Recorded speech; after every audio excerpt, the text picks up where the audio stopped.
Hi, I'm Pat Croce, and welcome to American Cancer Society's HEALED Collective Community Gathering. HEALED stands for Health and Energy Through Active Living Every Day. And I want to first thank our presenting sponsor, 6ABC. What a great crew of people. Our leadership partners, and all of you who've donated to ACSHEALED.com, and you wear your bracelet with that one green bead, the unity of us all. Now, before we get started, we have a great show. I sound like Ed Sullivan. We have a great show tonight. I'd like to just take a moment of stillness. I love starting this hour of power just with a moment of stillness. So please rest your attention on the sound of this bell.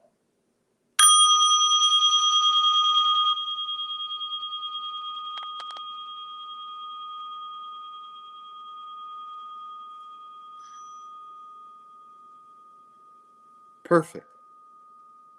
All of our attention centered together in this space of presence. We're all together in this. The past we let be. We walk through this door of this community gathering together, and we close the door. Don't worry, all the baggage will be left out on the front porch. You can pick it up in an hour. But right now, I want you to enjoy our company, and we enjoy yours.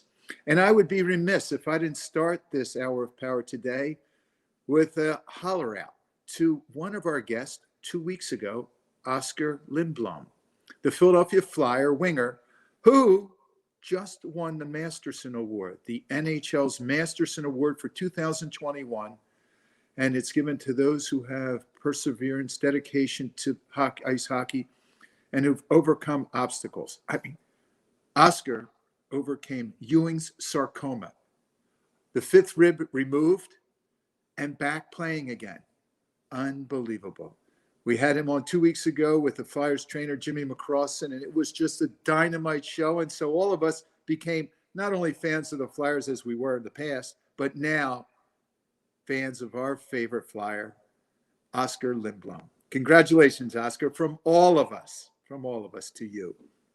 Now, my first guest today is a doctor, an oncologist. We haven't had an oncologist yet. This is week 7 of the community gathering, and this is the first time we've had an oncologist. I didn't even know what an oncologist was prior to being diagnosed with cancer.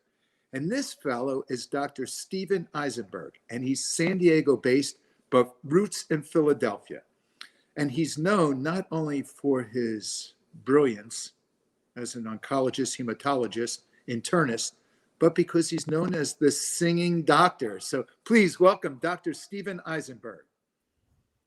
Hey, Pat, I'm so happy to be here with you today. This is amazing. Thank you for having me. Dr. Steven, I mean, you got quite a set. You got a better setup than I have. I'm just using an iPad. What is all that? This is for the Dr. Steven show, where I bring in the top people in cancer and wellness and human healing and mind-body medicine to bring love and joy to people with going through cancer treatment. That's why I became an oncologist. I wanted to bring light and love and joy and even laughter to those beautiful people going through cancer treatment, because that's what is so needed, and that's what sometimes is missing in the oncology office. So wait, stop just 1 second. Clarify for me. Oncology. Why oncology of all the medical professions, specialties you could have chose? And you're talking about the love, but how does that reflect on oncology? Why the focus? Oncology to me, I was at PCOM, Philadelphia, born and raised Philadelphia, Penn State, PCOM, right on the campus of Channel 6, City Line Avenue. And I was with patients, and I kept coming back. I kept being very, very in tune with the conversations, the communications with cancer patients.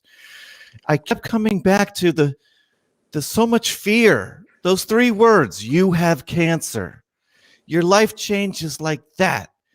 And I was very, very attracted to how could I impact that fear?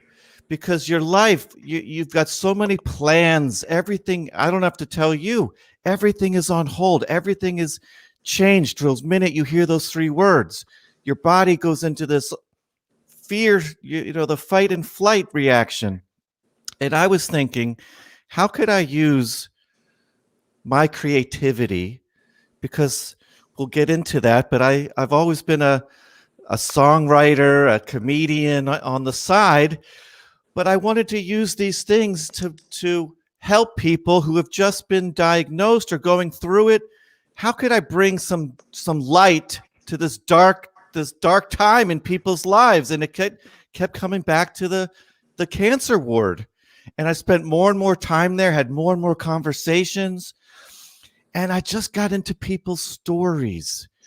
And I tried to bring a little bit, like Martin Luther King says, when you bring a little bit of light to the darkness, then possibility can happen. And so that's why I chose oncology. The science is fascinating, and we're getting better and better with all the treatments. We're curing more people. We're detecting it earlier. But it was the human side of cancer that really, really brought me in. And I could never look back after that, Pat. So there are skill sets taught in medical school, and there are skill sets taught as a specialist once you are a doctor. But I find that one skill set has such a positive effect on the healing and harmony of a patient is the bedside manner. We had Dr. Nick Danubli on in one of our earlier gatherings, and he has, like, to me, a gold standard of bedside manner. And you appear to be the same one, but you've taken it to an entirely different realm. Yeah. How is that? Why is that? Well, I don't think you know this, but I was going through a very hard time as a very young oncologist. I was going through extreme burnout, which is very common. 1 out of every 2 of us experience horrific signs of burnout. And I'll tell you why I was burned out. I was getting more and more burned out because I was trying to be perfect all the time. I was getting my compassion was being drained out of me as I was trying to be the most successful, the most productive, the most revered oncologist on the planet. And my joy was being sucked out of me. And I was at a very low point. I was feeling horrible. I had symptoms of headaches and irritable bowel and everything. And wouldn't you know it, I got an email to enter a story writing contest from my favorite musician. His name's Peter Himmelman. The contest was write a story of how Peter's music has impacted you. And I'm going through a hard time. So I write a story about all those late nights at City Line Avenue. And I would listen to Peter's song, Mission of My Soul. And I wrote a song called Mission of My Medicine, telling the story I told you about my wanting to bring love and light and joy to cancer patients, and how I would bring my guitar into the chemo room a little bit and play a chemo concert for the patients. And I won the story contest, and the winner of the story contest the prize was Peter Writes a Song for You. Whoa. So I get this song back in a week from Peter Himmelman, one of my favorite musicians, and I'm listening to it, and the floodgates are opening up. I'm crying. The emotions are pouring out of me because here I am, this young oncologist who forgot who he was. Mm. My mind and my body and my soul were not aligned. My compassion and my empathy needed a reminder. I needed to be nudged back to my soul. And when I heard this song, I started to feel a little bit better. That little bit of light came in. And I said, I got to start doing this for cancer patients. And that's when I started writing original songs with the patient together. We're co-writers, Pat. And that brings joy to the patient. It reminds them that they are not their cancer. Everyone out there, you are not your cancer. You're a beautiful soul who happens to be going through the cancer treatment. Amen, Dr. Stephen. It doesn't define you. It does not define you. It's a very real thing that you're going through. But guess what? It's only a very small part of your life. It does not define who you are, your body, your soul, your mind. You're a beautiful soul. and you're going to get through it. And that's what these songs were, because it did it for me. I remembered who I wanted to be as an oncologist, and I never looked back. And I said, I got to do this for patients. And it saved my soul as an oncologist as well. Well, Dr. Stephen, we have a little snippet of one of your songs we'd like to play right now. Scotty, can you do that? Cause you really care, and it's all from love. You. Hey. So are you. Thank you. Did you get to hear that, Stephen? Yeah. Yeah. So you do that with every patient? Everyone who wants one, yeah. I mean, nowadays it's funny. Some people come in on the first visit and go, I want a song. Don't forget the song. I want a song. And then sometimes it's more organic. I believe that we have to connect at all costs. So it doesn't have to be a song for those oncologists who are out there right now. It doesn't have to be a song. Sometimes I sit next to a patient and I say, what's your favorite song, Bertha? And we'll play and we'll put it on Spotify and we'll listen to it. Maybe we'll do a little dance in the room. And, it's about connection. Well, stay there. Yeah. Dr. Stephen, define for us what you mean by connection. Soul to soul connection. It's not that I'm the big bad oncologist in the room and you got to listen to me or else I'm going to fire you. No, it's not like that. We're two souls having a human experience in that room. I happen to be an oncologist, but I'm a human being. You happen to be going through cancer. You're a human being. We're two souls going through this very challenging time in your life. But it has to be a soul-to-soul connection, because more and more data are coming out that compassion and empathy in cancer care actually impacts positively if you have two treatments exactly the same, the perfect right treatment. It's exactly what you need to be doing to help yourself get through this. But one is delivered with ultimate compassion and one is just flat. The patients who get the compassion actually feel better. And they're actually seeing that stress levels go down, endorphins go up. And there's books and data that are being written about this. There's a great book I came across called Compassionomics. It goes through all of the data on compassion over the last 30 years.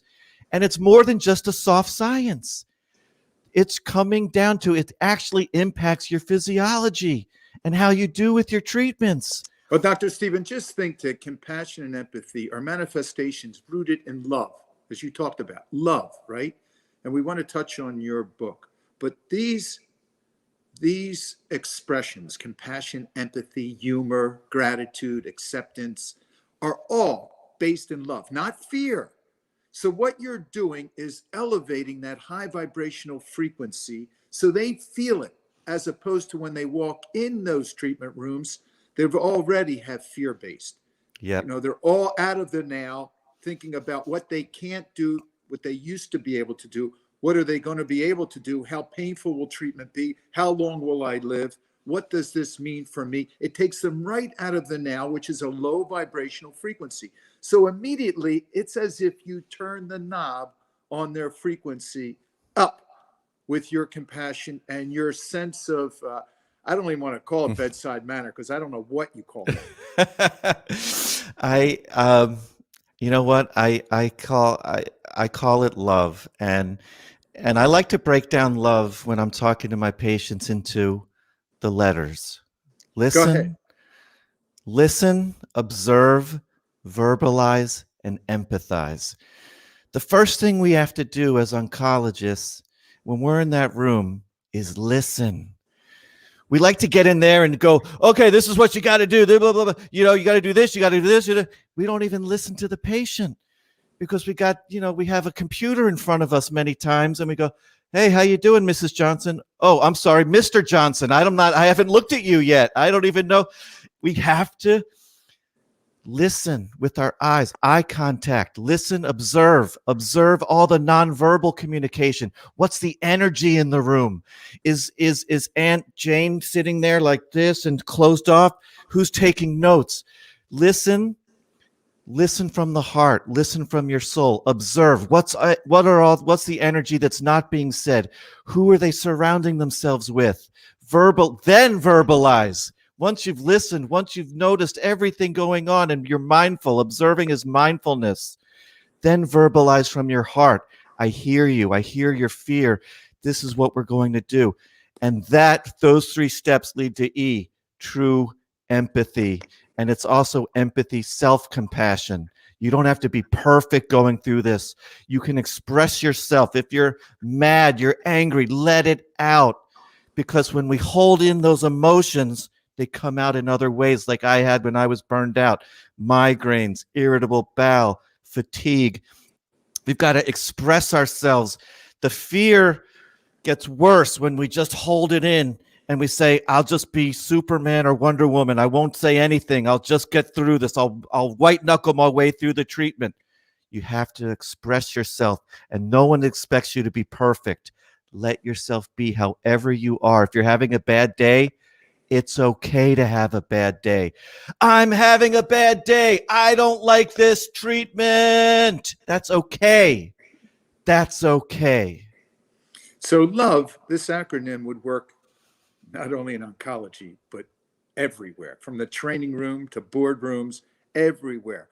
That E, though, is scary because the empathy that you have demonstrated as a successful oncologist with your patients, demonstrating the love. And you mentioned you had burnout from that. How can someone prevent that burnout, though? Because when you're giving all you have and putting yourself in the shoes of another, and they're really stage 4 metastatic breast cancer or whatever might be the diagnosis, what did you do to make the empathy more acceptable as opposed to deteriorating you? Yes. Well, you know what? It's actually paradoxical. I was, at the time of my burnout, the worst of it, I got cancer. I got an aggressive form of skin cancer right over my heart, right over my chest, left-sided. Really? Yes. What was it? I needed aggressive surgery. It was a squamous cell carcinoma over my chest, and needed a big surgery. I still have a big scar right over my heart. And my immune system was so low because I was disconnected, Pat. So I'm telling you, we're taught in medical school to build this wall between you and the patient. Don't bring home the emotions. I'm telling you, it's paradoxical. The doctors who are building the strongest, highest, thickest wall, the compassionomics data is showing those are the doctors at most risk for burnout. It's when you're most disconnected. So it's paradoxical. The more connected you are, the more you're sharing of yourself, the more vulnerable you can be with your patient on the soul-to-soul level. Paradoxically, the less burned out you become. The healing for me was in the songs, was in the getting reconnected to why I wanted to be an oncologist in the first place. So it's not to protect and push off the patient and go home and, oh, I don't want to even go there. It's to be yourself more with your patient. It's to treat them like your sister, your aunt, your grandmother, and to hug them. And now that COVID is a little bit less and we can be together a little bit more, I'm doing the COVID hug where we still have to wear masks in the office, but I turn my head and Jane turns her head, but we still are hugging now. And it's about paradoxically going more towards connection. That cures burnout. And I've never been burned out since. I have hard days, just like the patients. I'm not sugarcoating it. Being an oncologist is hard.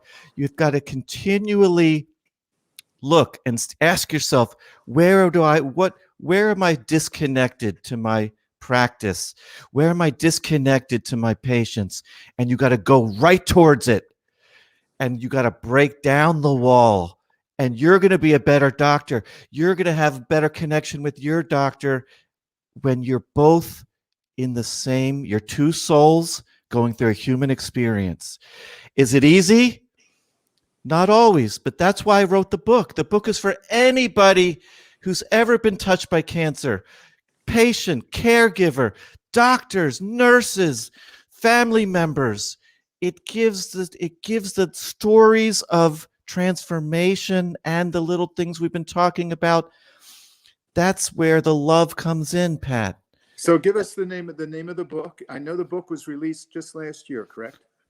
Yeah, just 2 weeks ago. Oh, Just 2 weeks ago. It's called Love is the Strongest Medicine. Notes from a Cancer Doctor on Connection, Compassion, and Creativity. oh, I love it. Love is the strongest medicine, and I would love to be able to gift some books to those people. We could have a first person who puts their name in the chat or asks a great question. Let's send them a book, because I really want to get this word out to everybody at the ACS. So there was compassion, creativity, and what was the third C? Connection. Connection. That's a big one. That soul to soul connection.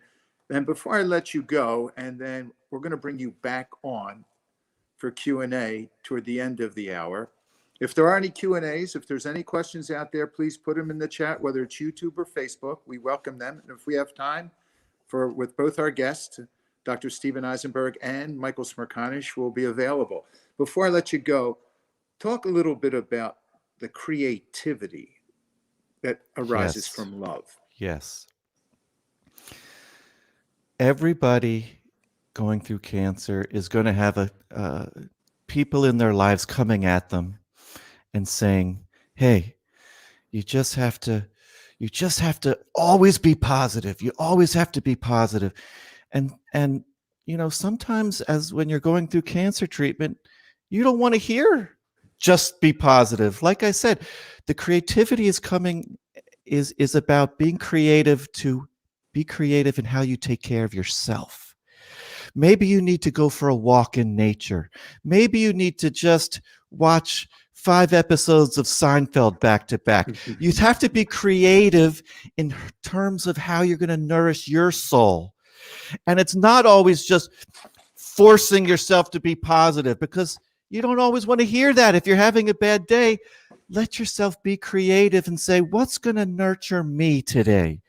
You have to be a little bit creative in terms of taking care of yourself. What do I need to eat today? What do I need to take a nap? How am I going to take a nap today? Can I put a sign on my door? Do not disturb for 30 minutes. Mom's taking a nap. Can I get outside? Can I watch some comedy? Can I listen to my favorite music? That's the creativity I'm talking about. You don't have to be a songwriter. It's whatever nourishes your soul. Bring that creativity to your life. Did you paint as a young kid? Get out something, draw, journal, right? Write our thoughts down. It's creating that space for healing for yourself. That's the creativity. Thank you. Thank you, Dr. Stephen. And I would assume that it has something to do with your passion. Just to manifest that passion in any creative way you can, because that demonstrates joy and enthusiasm, even if you're in pain, even if you're having chemotherapy or radiation or just after surgery. Yes, music and laughter have both shown to increase pain threshold. So it's incredible what the mind and body can do. The book is really about, and Healed is about, how can our mind and body and our soul be our greatest ally in the fight against cancer. Dr. Stephen Eisenberg, so well said, because that's what we talk about with Healed. Health and energy through active living every day. You're talking about active living, even when you're under treatment. Yes. Being creative in that active living. And that active living is every day, and it starts now. Not later, not tomorrow, now. Because that sort of fear you talked about earlier in our discussion, to eliminate that fear, especially if they're not in the presence with you, then they have to be in the now, because time, past and future, brings the fear factor immediately into your mind. Yeah. And the name of your book, once again. Love is the strongest medicine. Love is the strongest medicine. Love is the strongest medicine. Dr. Stephen Eisenberg, hang around. We're going to bring you back. You just go in the green room and we'll bring you right back, because our next guest is up on the dais. And this fellow, I don't know if you know him, Dr. Stephen. He's a really good, very close friend of mine, one of my best buddies. His name is Michael Smerconish. And those of you who watch CNN, he has a show, Smerconish, on Saturdays on CNN. He's got a daily radio show on Sirius XM, Michael Smerconish. He's got a newsletter that just recently came out this past year, which I do subscribe to, and it's free, Smerconish.com. Every morning it comes to my iPad at 8 a.m. I think it's about 8 a.m. And it's got a menagerie of all kinds of topics. And now, most recently, he's also written, I think, half a dozen, 7, 8 books. But most recently, he's got a movie on Hulu that just came out. And I want you to welcome Michael Smerconish. Hello, Michael. Hey, Pat, how are you? Thank you for about having this, me. Buddy? We get to switch places this time.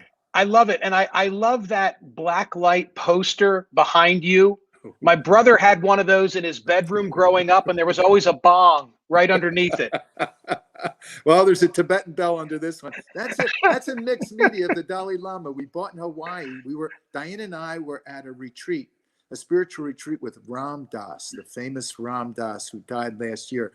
But while we were there, we went to an art gallery, and we saw this one of, it's just not a handful of strokes, and you can tell it's the Dalai Lama, and I love it. I love the colors. There's no bong or black light necessary to get high on this one.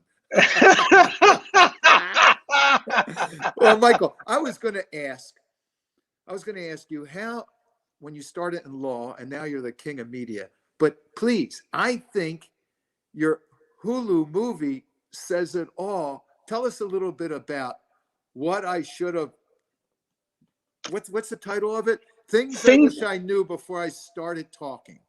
So I'm as proud of it getting to Hulu as I am of the show itself, because what happened, Pat, is that, like you, I've done a lot of public speaking over the years, and I've really enjoyed that experience. And 3 years ago, I found myself organically speaking not only to private groups, but also speaking in small playhouses, 300-400 seat playhouses, when all was said and done, in 25 cities across the country. And I would meet radio listeners and television viewers, and we would have an exchange after I would deliver a speech about the politics of the day. And I was getting ready for a new set of remarks, a new presentation. This was going to be more organized. In fact, we put on sale the first 2 nights at the Suzanne Roberts Theater in Philadelphia. It was going to open up at home and then announce 12 dates thereafter. The first 2 nights in Philly sold out immediately. I was calling this tour Things I Wish I Knew Before I Started Talking, because it was coinciding with my 30th anniversary in talk radio. And then everything hit the fan with the pandemic. We had to give back the money and cancel all the dates. But I had done all the preparation for this presentation, and something said to me, go deliver it and record it. So I turned to a truly junior high school buddy of mine with whom I've maintained a friendship all these many years later, brought a film crew into the Bucks County Playhouse in New Hope, not far from where I was born and raised. It took 8 hours because of all the lighting and blocking issues, but I delivered a 95-minute presentation where I told stories and reflected on the changing political climate. I had no idea what I would ever do with the tape, but we liked it. When it was finished, I showed a so-called sizzle reel to Jeff Zucker, the president of CNN. He said, I'll put this on television. I'll give you an hour, which you would know, Pat, is really about 45 minutes of real time because of commercials. So half of the show aired on CNN worldwide a year ago this month. And I've always wanted the rest of the story to be available for a streamer. And Hulu came along and they said that they would take it. And yesterday was the debut. So if you have Hulu, get that clicker out and just say, Hulu Smerconish or Hulu Things I Wish I Knew Before I Started Talking, and you can watch the show. Michael, can you give us a cliff note on that show? Well, Pat, I have had a front row seat to the polarization, the growth of the polarization that has gripped the country and really driven us into a ditch. And the thesis of the show, I hope I entertain you with funny stories. I mean, I tell you a lot of stories along the way, more about the rejection that I've received in my career than about the success. I'd love to talk about that as well. But at the end, the serious message is we got a problem. And the problem is that we are being led mostly by media outlets that have a profit motive to oppose one another, when in fact I maintain there's more that unites us than divides us, even in 2021. But you'd never know that from turning on a television or from turning on a radio or going to your favorite website, because individuals who want your eyes and your ears and your mouse clicks, they want to peddle conflict so as to keep you hooked to their content. But we need to get past that and get back to getting things done and getting along with one another. And I had a front row seat for how it all came to pass. And I think that I'm well versed to be able to explain it to people. Can you give us 3 bullet points on what does unite us? Well, I think what unites us is that we want the same things for our kids. First of all, as it relates to heal, we want long lives. We want to be healthy. We want to be healthy, and we want to be able to lead a full life. We also want to make sure that we can pursue whatever dreams we might have. And we're not at odds with our neighbor. Even if our neighbor's a Democrat and we're a Republican, or we're a Republican and they're a Democrat, the bond of what holds us together is still very, very strong. And I rely not only on anecdotal information, the sort of things that telephone callers tell me day after day, or people when I speak around the country pull me aside and want to have a word, but I look at the numbers like the fact that more people tell Gallup that they are an independent than say that they're a Republican or a Democrat. Numbers that show that since the 1970s, we've not altered our positions as Americans on the fundamental hot button issues. Fill in the blank. Could be abortion, could be the death penalty, could be immigration, et cetera, et cetera, et cetera. There's this perception today that we're all now changing in our views and going after the other side. No, the fringe among us, the people on the far left, the people on the far right, yeah, that's their game. But there are a hell of a lot of us in the middle that just don't have it sorted out. We're conservative on some things, we're progressive or liberal on some things. And for us, compromise is not the C word. That's good. So your newsletter, Smerconish.com, has, I don't know, 50, 60,000 subscribers now. For independent minds. Right. What exactly is an independent mind as opposed to a dependent mind? One that's open to persuasion. One that has an opinion. Pat, you know me. Hell, I've got opinions on everything. But I would like to think that I can be talked out of them. And I don't want to hold opinions just because my favorite host on television or radio said that, and therefore I adopt it as my perspective or my point of view. Look, we all want to appear like we're read in and we're knowledgeable. And I think we fall into a trap where we go to media outlets that seem to jive with where we are. And then, we become repeating of what it is we heard from somebody else. I'm asking people to do a little investigation on their own. And most importantly, the latest speech that I'm now delivering at the end says, more than anything else, you've got to change the channel.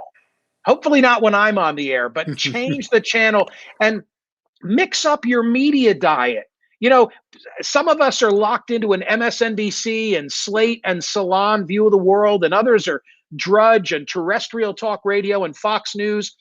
I sit there at night. I want to hear what everybody's got to say. And only when I hear what everybody has to say, do I then got to start thinking about where I fit in and what am I going to say to my own audience. Well, 2 questions. 1, how do you select the content of your newsletter, Smerconish.com? And 2, how do you're like, in my estimation, you're like that judge that sits on the high chair at the Wimbledon net. You can differentiate between left and right and make someone choose it, but you sit at the net while everyone else kind of defers one way or the other. How do you do that? Well, first of all, to your second question, imagine how much easier of a broadcast it is if you're reading from the hymnal of your party, because the talking points, they're literally written for you. And if you want to come on and comment on the news of the day and only have a conservative perspective or a liberal perspective, there's no work involved. You know, it's truly read your in bin and sound off accordingly. But first of all, there's no honesty in that. But Pat, the only people, I've said this to you on, walks through the neighborhood and working out, the only people that I meet who truly see the world that way are media personalities. And I think most of them don't believe it. I think that for them, it's just trying to reach and maintain a hardcore audience, because the people that I meet when I'm leading my very real life, could be at a gas station, could be at a back to school night when the kids were younger, or at a grocery store at Acme, and people want to engage me in conversation. I just don't meet people who are all doctrinaire one way or the other. So when I'm putting together that newsletter, I'm looking for, oh yeah, I'll rely on outlets from both extremes, but I'm trying to provide balance. And the way the newsletter came to pass is that I had an intern at the outset of the pandemic who watched me and said, I never realized how much work goes into a show like yours. You should take the benefit of all of your reading and analysis and put it out for the audience. And I thought, that makes a lot of sense. And so the 50,000 are people who've actually registered to receive it. The website gets tens of thousands more eyeballs. But these are people who, for free, as you point out, and hopefully it's not 8 a.m. Hopefully it's 7:30. But they're getting in there. If they're getting in their in bin, and you don't even have to open the links. If you just scroll on your phone what I've identified, you'll get a nice overview. A lot of people say to me, I wake up and I go and I read your newsletter and I know what's going on in the world. And that's a great compliment to me. I'm one of those. Yeah, I love it. Michael, I know you read and you watch and you talk and you listen. Of all those traits, you listen. You have to be the best interviewer that I know. What traits make a great interviewer? First of all, I don't think that I am the best interviewer that you know, but I appreciate the compliment. And I am forever critiquing what I do by watching my own program and regretting that I said X and I didn't say Y. But the common mistake is that for a program like mine on CNN, talk radio is much more free flowing and laughs and giggles and fluid.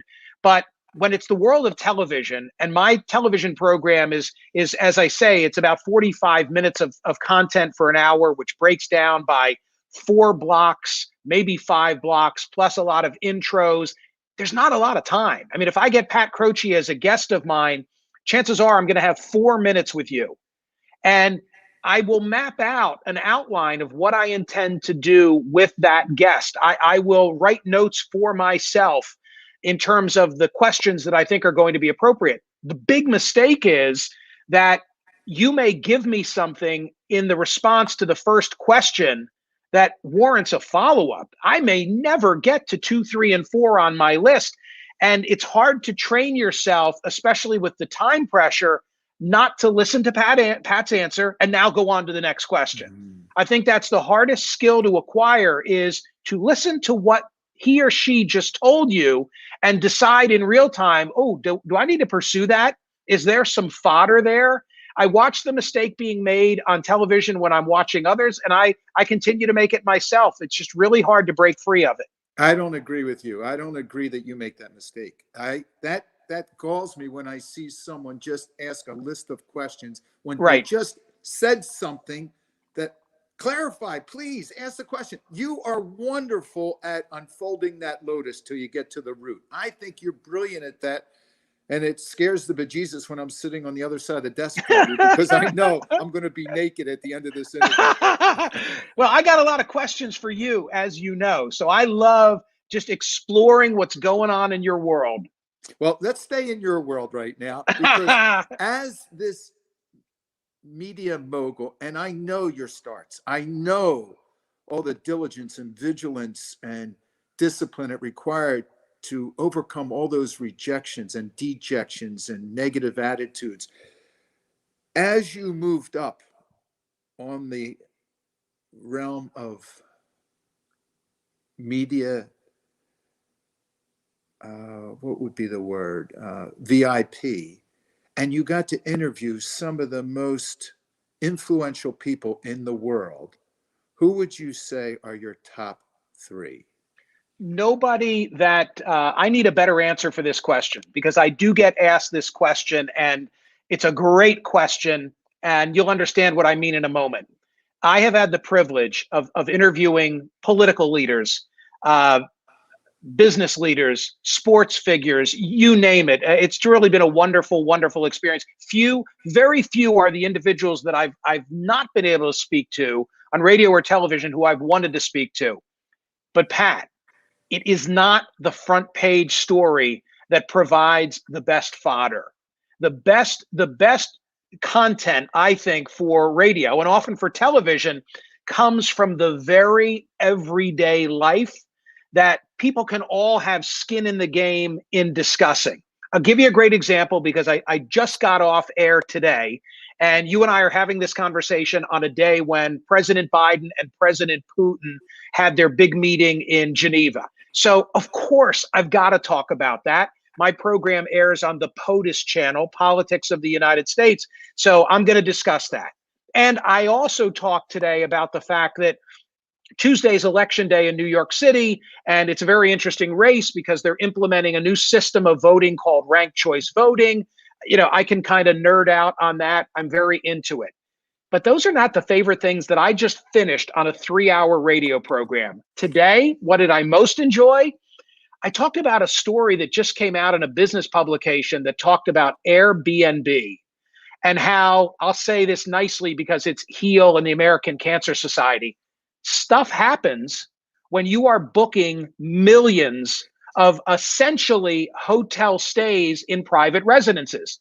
People get together online, money's exchanged, and oftentimes one person is sleeping in another person's house, and sometimes bad things happen. And I was amazed at this story about how Airbnb has to have a rapid response team when bad things happen, so that they can immediately take control, make sure nobody got hurt, make sure somebody who needs compensation gets compensation, and that their profile, their brand wasn't injured in the process. It's like the team from Pulp Fiction. Oh my God, you have no idea. I said that today, that it's like Harvey Keitel. Yeah, Harvey Keitel, I think, was the cleaner. And I said, it's like Airbnb has Harvey Keitel ready to go. So I thought to myself, I love this story because so many of us stay at an Airbnb, want to stay at an Airbnb, have rented rooms, and we are an Airbnb. And to me, that is a great talk radio story because, Pat, you don't have to be a Republican. You don't have to be a Democrat. I don't care if you're conservative or liberal. It's just a good human story about life. I'm just amazed that I didn't hear your show today. Otherwise, it sounds like I set it up, but I didn't hear. But when you're talking about a hit team coming in to an Airbnb to clean up the mess, that's the first one I think about because I love that movie. Me too. How about those who influenced you? Since you won't give us any names of like the three that I asked for. Well, Larry Kane was a big influence on me. And let me say that there have been a number of people along the way who have provided mentorship to me. And in the business, no one more so than Larry. When I was 18 years old, 17 and 18, and I'm working for a pool and patio store in Doylestown, located at the end of the block where I grew up, owned by neighbors of mine, the Stockel family. And they hired me to drive the hell do they call like a van? Damn it, I can't think of it. Like a delivery van. There's a word for it. And I would deliver pool and patio furniture and chlorine to their customers. And one day, Larry Kane called. He lived in Rydal, and he needed a bucket of chlorine and like some pH rise or some such thing. And I got the assignment. And Mike Stockel Jr., the son of the people who own this business, he and I went out to deliver chlorine to Larry Kane. Now, Pat, you got to remember, Larry was like as big a celebrity as we had in that era. We took with us the Instamatic camera. You remember the one that you'd push the button and then it would spit it out and you'd have to shake it for 15 seconds? So Larry comes to the door. He had anchored the news the night before. His fly is down. He's not wearing a shirt. He's got a pair of cutoffs on. And he's come to the door because we have told the housekeeper that we're not leaving the chlorine unless he signs for it. So he comes out with the hair all rumpled. And before he knows what hits him, these two punks from Doylestown have each taken their picture with the Instamatic camera with Larry Kane. Well, fast forward about 7 years, Larry, having no idea that I'm the guy who delivered the chlorine, he put me on WCAU Channel 10 to talk about election night when I was then a young Republican. And so began a relationship where to this day, he counsels me. And the other thing that I would say, and I'm not just offering this because it's your show, is you have played that role for me. And I only regret that you played that role for me through all the tough times. And then, you know, we drifted because we were doing different things and living in different places, no longer side by side. And so when things took a turn because of a lot of the advice you gave me, you weren't able to enjoy the upside because you sure as hell heard all the down. You were the guy who heard about all the rejections, all the shows that I tried out for where I was passed over. You're the guy who was with me in the 5 years when I guest hosted Bill O'Reilly's radio show and Chris Matthews' Hardball TV show, thinking I was investing the sweat equity where I would be either one's successor. And along the way, they said to me, hey, man, we love you as a fill-in, but you're not getting the gig, you know? And you were there for every one of those miles telling me, don't give up. Hang with it. Although, Pat, I think at a certain point, even you thought, holy crap, maybe this is not going to work out.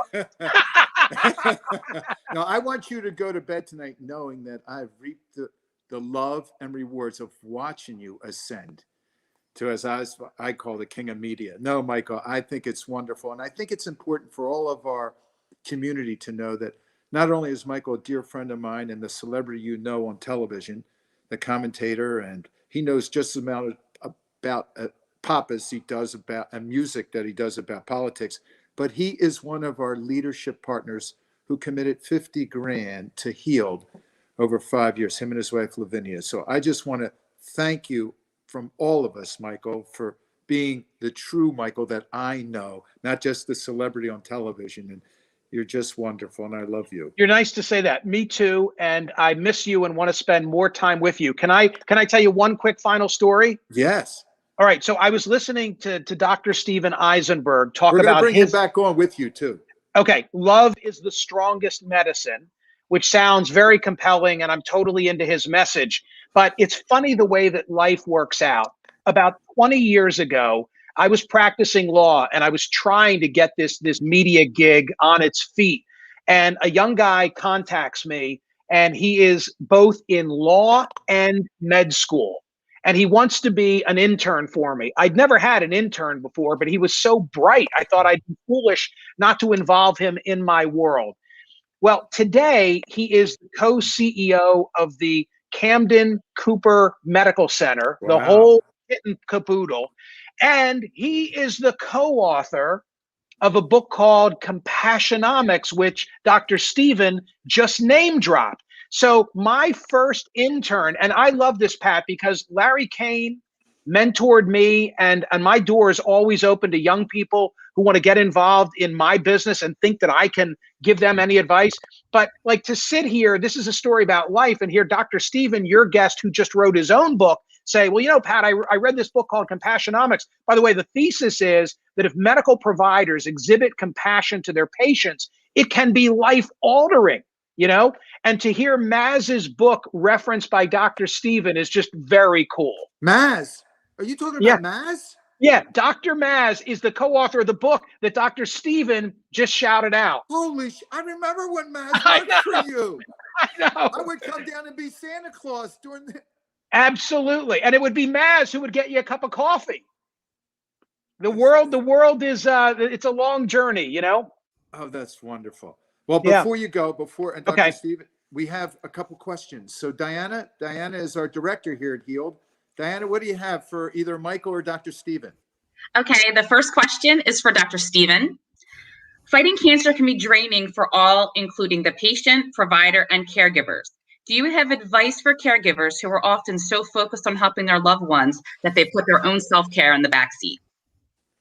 Yeah, of course. You got to bring the self-love to your, you can't take care of anybody else unless you can take care of yourself first. So you got to listen to yourself. You got to observe what's going on with you. You got to see what you're eating. You got to move your body.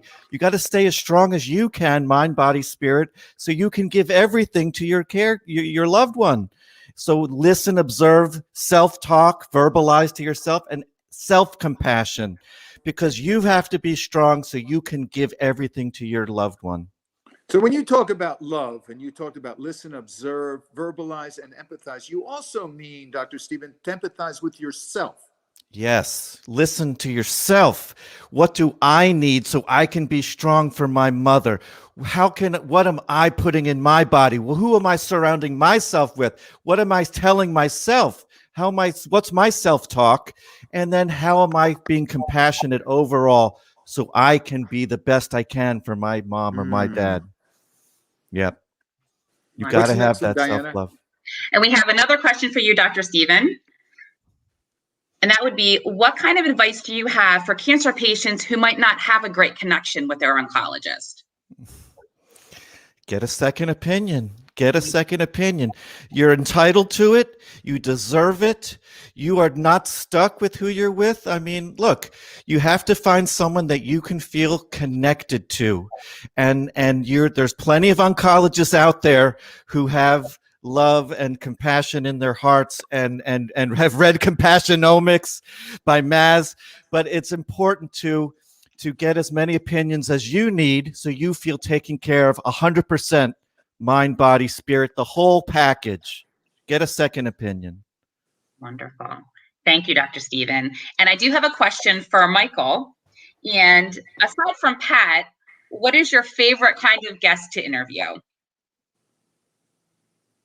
It's the person who is not a celebrity, that something has happened to. I guess if I quote Andy Warhol, that they're getting their 15 minutes of fame, but they're getting it in a way that everybody can understand. I mean, maybe it's the lottery winner, and I've done many of those over the year, who doesn't know what to do now that their financial station in life has changed. But very rarely is it the celebrity. I mean, very rarely is it the person who's a household name. Instead, it's just the person who can tell a remarkable thing that we all understand, regardless of our political background. You know, Diana, I'd like to ask Michael a question. Michael, now that you have attained most of what you wished for, radio, TV, print, what is your primary intention behind the presence in the media? Your intention? Well, for the last 10 years, I have been on a crusade to open people's eyes about the dangers of polarization. Now I'm alarmed by it. I mean, it was something that concerned me, but now, I mean, you take a look at what went on January 6th in the nation's capital, and you know what I'm speaking of. I'm really concerned about our future. I always took for granted that the United States would remain in this preeminent position and be strong and protect democracy. I'm worried about our kids. So I feel like I've got to stay on this drumbeat for quite some time, where otherwise, who knows, Pat, maybe like you, I'd look at a third career. I don't know. I like what I'm doing most of the days of the week. And I did labor long, 3 decades, to be able to do the sort of things that I'm doing today. So I'm grateful. making an impact, both you and Dr. Stephen in your respective you. fields. And I would like you both to leave with us some wisdom, some words of wisdom for our American Cancer Society's healed community. Anything that you would like to share as just a secret that you would just love to share with the community that can take hold into their heart. Stephen, Dr. Stephen? Yeah, I'm gonna close with this. Michael said it. One of the first things you said, Michael, and such a pleasure to be with you today. He said that one thing that connects us as human beings, doesn't matter if you're left or right, anybody can get cancer. And it affects all of us. It affects every single human being. We've all been touched by it. So I want you to realize when you're in the room with that doctor, your two souls going through a human experience, your political views, none of that matters in that moment. What matters is that you have the potential and the possibility to heal. And never give up hope. Never give up hope. And I guess I would just tether what Dr. Stephen said, and I was already thinking it before he said it. You're not alone, because all of us are afflicted or affected, connected. Even our pets are all touched by this subject. And that's why when Pat called, there was no way it would be a no because it's Pat, but the yes was made a hell of a lot easier because of the cause and because of the need to fight this fight. Beautiful. And that's, Michael, to your point, and to your point, Dr. Stephen, we're all connected. We're all one in this. That one green bead amongst these black lava beads. We're all in this together. And for those of you who don't have your bracelet, just go to acshealed.com. You can make a minimal donation, and you'll be obviously part of our community, and wear this bracelet with pride and informed by love and truth. And together, Michael and Dr. Stephen, I like to end with a prayer. I always end with this one simple prayer, and it's not a petitionary prayer. I don't ask for anything. It's a prayer of gratitude, and it goes like this. Thank you for the grace in helping me welcome what is happening right now. Because most people shift and they leave the now. They don't like the now. They want the not now. So I'm just asking everyone to thank the Supreme, the Divine, the Brahman, whomever, for the grace to welcome what is. What is, you might as well accept it, but it takes grace. And then from there, do your best to handle it. Michael Smerconish, Dr. Stephen Eisenberg, thank you. Thank you. Thank Thank you. you. Thanks. Thank you.